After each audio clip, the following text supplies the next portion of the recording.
There is a lot of misinformation nowadays in the fitness industry, especially with fitness becoming so trendy over the past few years. And the person that started lifting 3 months ago is all of a sudden an expert. Now, I'm not saying that I'm necessarily an expert, but here are some of my credentials that might matter as opposed to being a newer lifter. And I think I've done a pretty decent job of getting and maintaining a pretty shredded physique as well over time. With that said, here is some fitness advice I ignored to get shredded. Before we get started, comment down below what has been your favorite way to get shredded.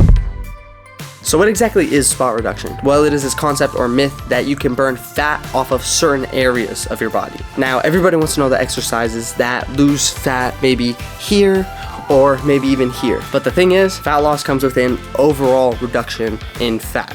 And you can't necessarily reduce it from one area of the body compared to another. And that being said, everyone's genetic predisposition is completely different. So like I, for example, store more fat in my legs, whereas someone else might store more fat in their stomach area. And with that overall fat loss comes a lot more diet control and consistency when it comes to working out. And for example, chewing gum isn't going to get you a sharp jawline. This is still an overall fat loss that causes that sharper jawline. Bad diets. Fad diets are a trendy sort of diet that's marketed with some sort of insane results, and sometimes it's seen success in certain areas, but it may cause health issues in other areas. And the downside of these are, even though they might get their results in the short term, they're not exactly effective or sustainable for the long term, because there's usually some form of heavy restriction within the diet that you might want or need later on in life. Not to mention, a lot of these crash diets involve you sucking down weight really fast.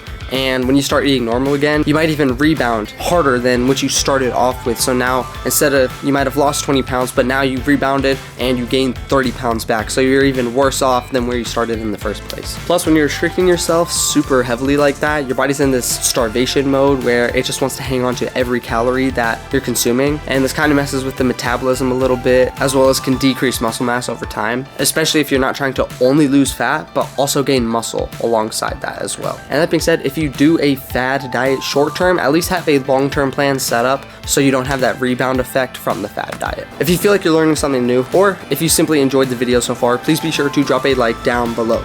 Thank you.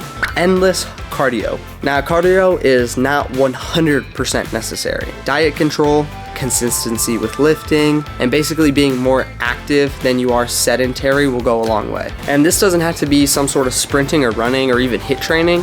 You could go on a 10 to 20 minute walk, whether it's after a meal or maybe before or after a workout, or even just a 2-minute walk throughout the day periodically, as opposed to just sitting on the couch all day. And the more muscle mass that you have in your body, the more your body tends to burn fat as well. So implementing some sort of weightlifting into your routine actually goes a long way, or at least helps you get results a little bit faster than if you didn't lift at all and you were just trying to diet your way down. Avoiding carbohydrates. Now, carbs are often seen as the devil, and that is because it is so easy to continuously eat them and just add more and more. It increases ghrelin, the hunger hormone, and just makes you want to go back for more. That being said, you also want enough energy before your workout so you have a really good hard workout instead of being lethargic the entire time. And then you also want to replenish yourself after the workout, meaning your body and muscles need some form of recovery.